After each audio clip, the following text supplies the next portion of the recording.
Having seen the people, and my wife and I went back in 2011 to see two of the projects, the classroom and the well. And having visited the projects and talked to the people and actually see the results and knowing that something happened with their money, I think that inspired a lot of other people to contribute as well. Over 10 years, we raised close to I think it was $150,000 in conjunction with Plan International Canada.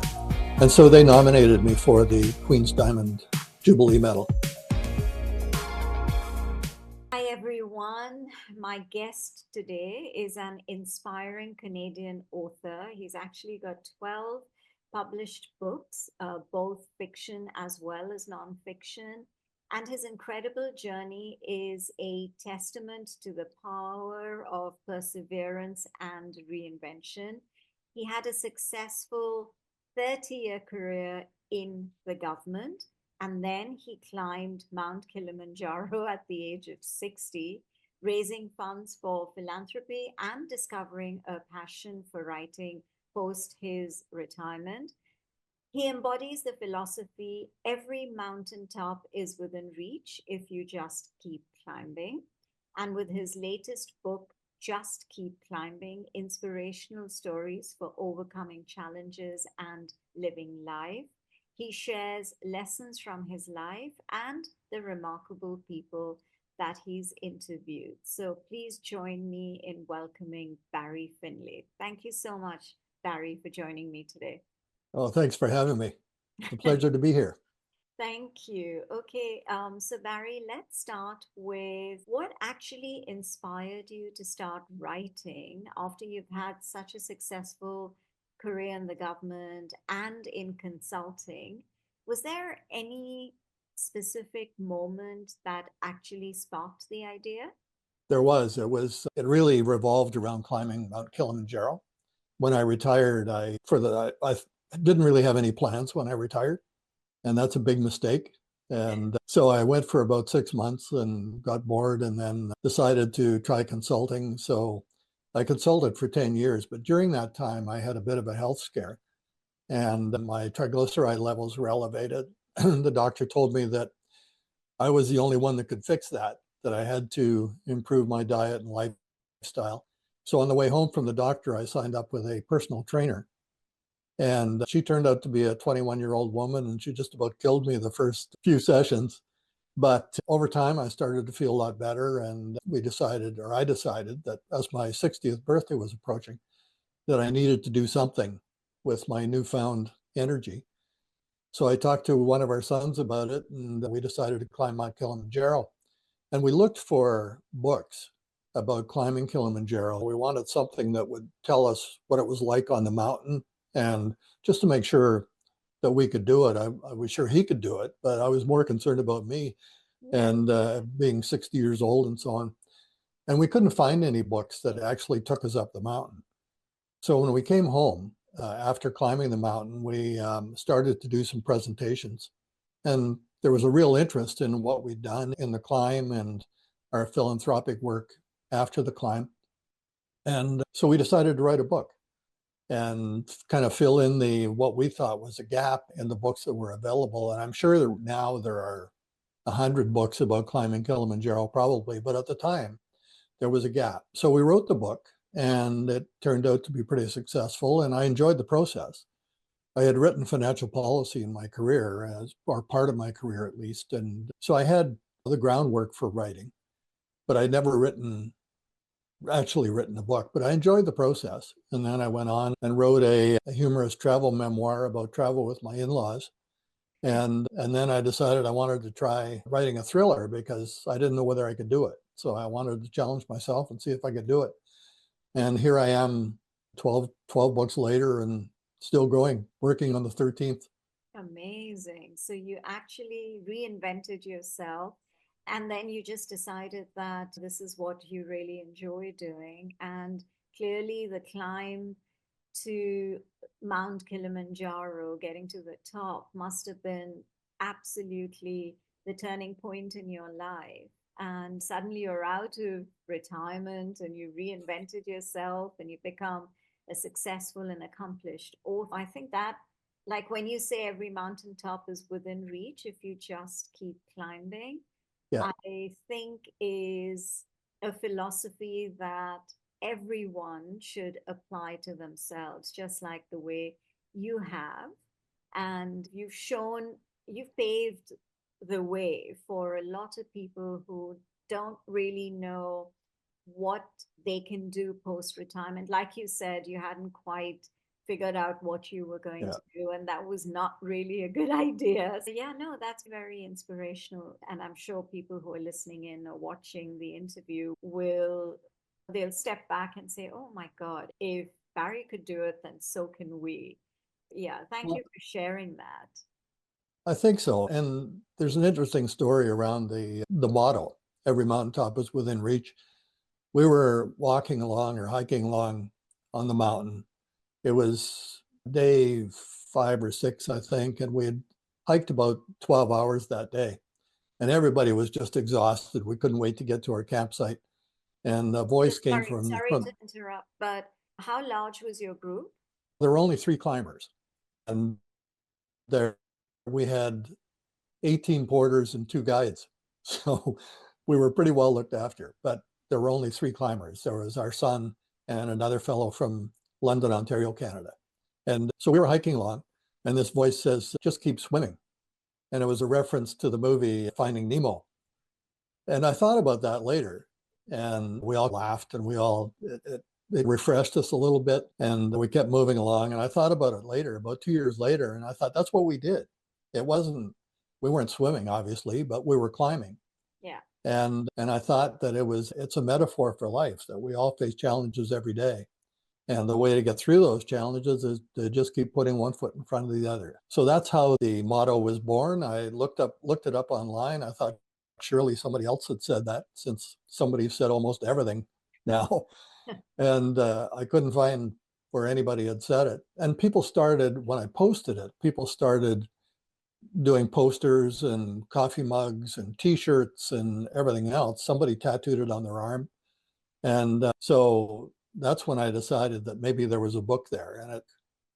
And 12 years or something, until after I'd come up with the motto, until I finally decided that maybe there was a book there. And that's how the book Just Keep Climbing came to be. Okay. And you've interviewed a lot of people in your book. So I wanted Yes. to understand from you, what common traits did you discover in the people that you interviewed? I boiled it down to what I call the 5 Ps. So the first one is persistence, and that encompasses a lot of things. That encompasses courage, it encompasses determination and resilience. And we have to, as I mentioned, we have to keep putting one foot in front of the other and be persistent about it. And then the second thing was patience. When we were on the mountain, the guides kept saying pole, which is Swahili for slowly. And that's really what we have to do. We don't have to accomplish everything tomorrow. We can decide what needs to prioritize and decide what needs to be done first, and then move on to the next thing. And that's really what the 8 people I interviewed did, was they were all patient in working towards their goal. And then the next one is preservation. And by that, you don't have to, or you should keep the end goal in mind. Fight the bigger battles, the ones worth fighting, and preserve yourself for the bigger battles. And it's the old saying, don't sweat the small stuff. And that's really what it is. You have to focus on the big picture and keep your mind set on that. And then the next one is perspective. And we have to keep the end goal in mind. There are challenges all the time, but we have to reach for the big picture, the end goal. And then the final one is pride. And by that, I mean you have to pat yourself on the back once in a while. When you are successful at completing a smaller goal, give yourself a break, pat yourself on the back, and then prepare yourself for the next goal. And then I guess I could add a sixth one, and that's passion. That some of the people I interviewed are certainly passionate about the things they're doing. And I think that's a big part of getting us through. And especially in retirement, I can speak to that now, that you really need to find something that you're passionate about in retirement. And you have that luxury You don't have to, you're not forced to be doing what other people are telling you to do, but you can pick and choose and be passionate about it. And so those were the common traits that I found among the 8 people I talked to.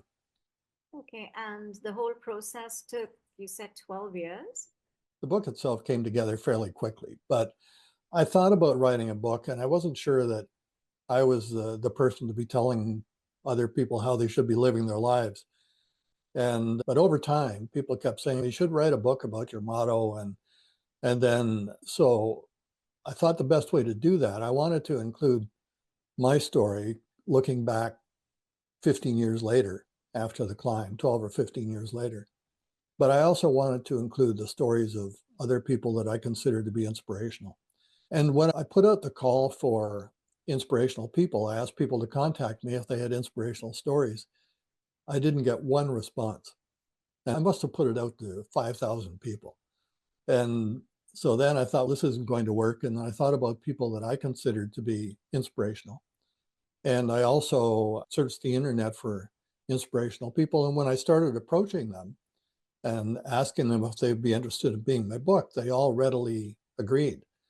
But I think as people, we don't consider ourselves to be inspirational, although we could be inspiring somebody every day with Oh, something we absolutely. say or Ab- something we do. Yeah, Yeah, even if it's in a small way, exactly. absolutely. And I think, yeah, it's the belief that Yeah, everyone needs to have in themselves, which is so important.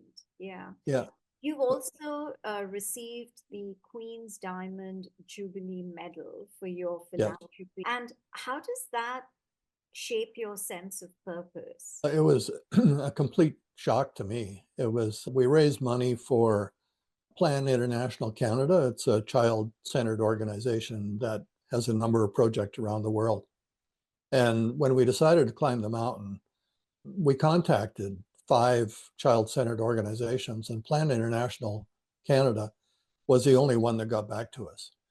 And so before we left, we raised $15,000 to help build a classroom and drill a well in a community close to Mount Kilimanjaro. And we used a Canadian flag. We wrote donors' names on a Canadian flag. So we had 200 donors before we left for Kilimanjaro. And there were people that we knew, friends, family, but a lot of people we didn't know that were interested in the cause. And having seen the people, and my wife and I went back in 2011 to see 2 of the projects, the classroom and the well. And having visited the projects and talked to the people and actually seen the results and knowing that something happened with their money, I think that inspired a lot of other people to contribute as well. Over 10 years, we raised close to 100, I think it was $150,000 in conjunction with Plan International Canada. And so they nominated me for the Queen's Diamond Jubilee Medal.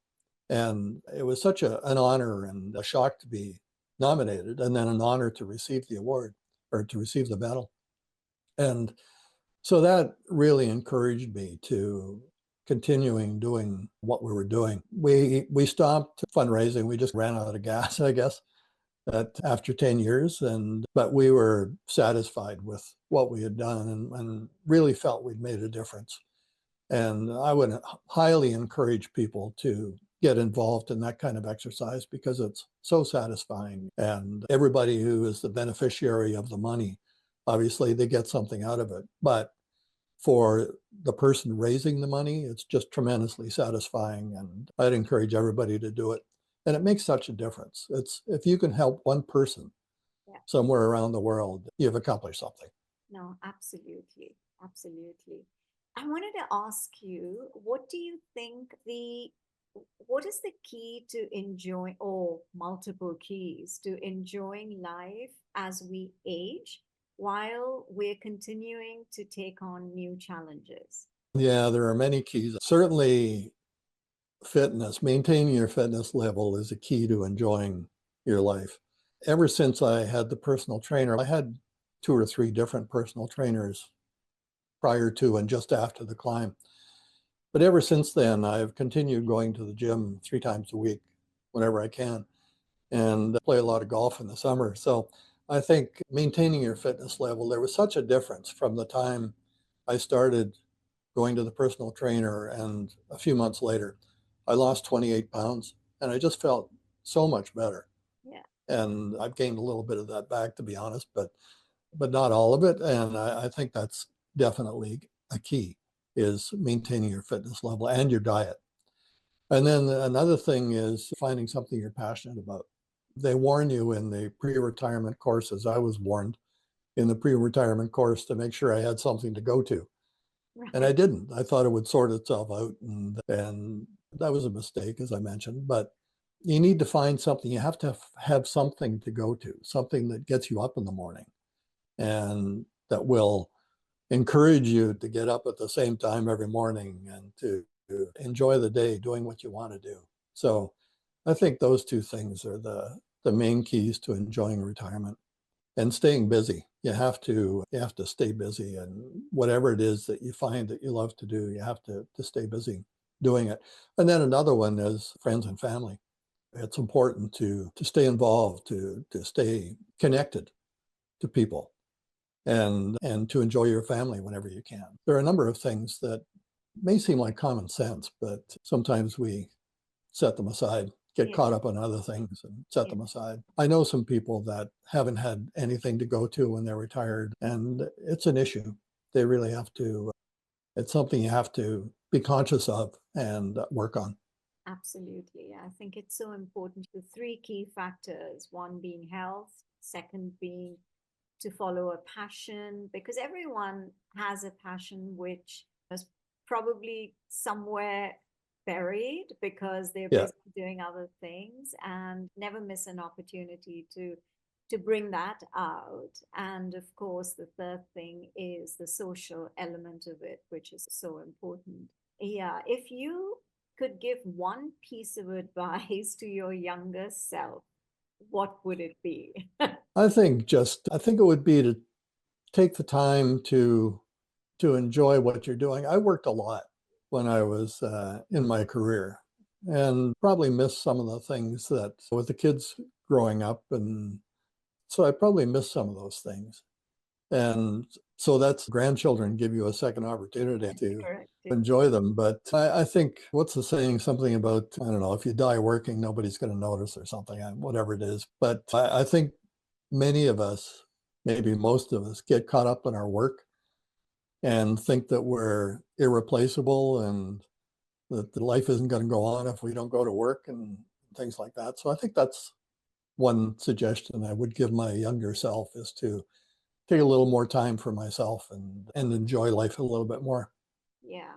Would you go back to, you said you did go back in 2011, but that was Yes. just to see the fruits of the funding. But would you ever consider, even if it's not going all the way to the top, climbing Mount Kilimanjaro again?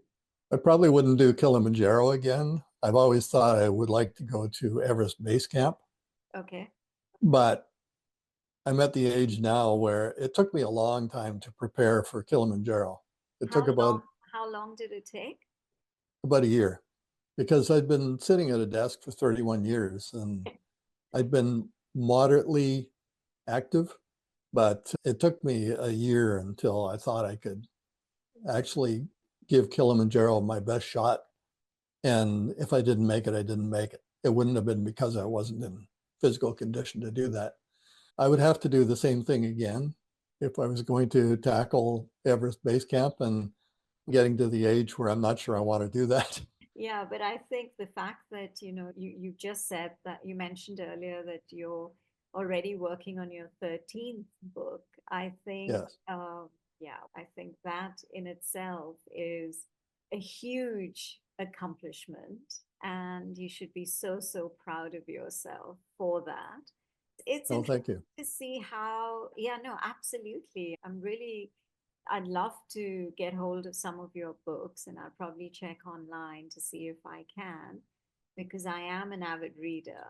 But I was going to say that it's interesting to see how you're experimenting with different genres, from fiction to nonfiction, from mystery to whatever else that and this your very popular book as well. How do you get the ideas, and is it something that inspires you, or is it something that you read about and you think, oh, okay, maybe I can write something and put together a manuscript? So, what are some of the ways in which you decide what is the next story that you want to tell? A lot of it has to do with what's going on in the news. My first thriller series was a 5-book series called the Marcy Kane Thriller Collection. And most of them have a socially relevant theme. There's one that's about computer hacking. There's one that's about human trafficking. There's one that's about the drug culture. Another one is about someone with post-traumatic stress disorder. So they all have a socially relevant theme that I've developed a thriller around. The mystery series is more just the challenge of creating a whodunit so that the reader doesn't know who the perpetrator is until they get to the end, hopefully, and to scatter some clues throughout the book, that some misdirection. And so I find that a challenge. The latest one, the one I'm working on now, we went on an Alaska cruise in last July. And so the latest one is going to be on an Alaska cruise. Okay. Sometimes it's the setting. For example, we had been to Hong Kong and Singapore.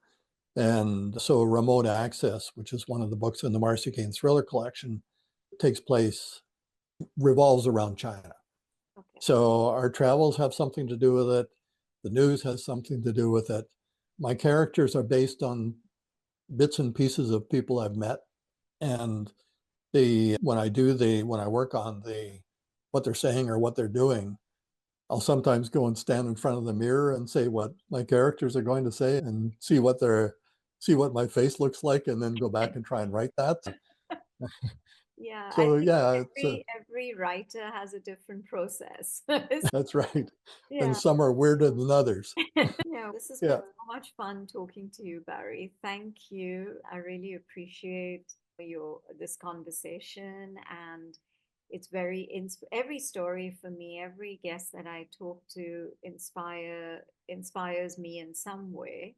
yeah. And I would say the same about you as well. So thank you. I've really enjoyed talking to you. I've enjoyed it as well. Thank you. And yeah, and I look forward to getting hold of some of your books and reading them. And I'm assuming for the listeners and viewers, your books are available on Amazon if they want That to. Yeah. Okay. that's correct. Amazon, they're available on request from libraries and Okay. bookstores. Okay. If the bookstore or library doesn't have them, just ask, and most will be happy to get them. Okay. Okay. Great. Thank you. And if anyone wants to reach you, how would they be able to do that? Yeah, my website is www.barry-finlay.com. Thank you so much, Barry.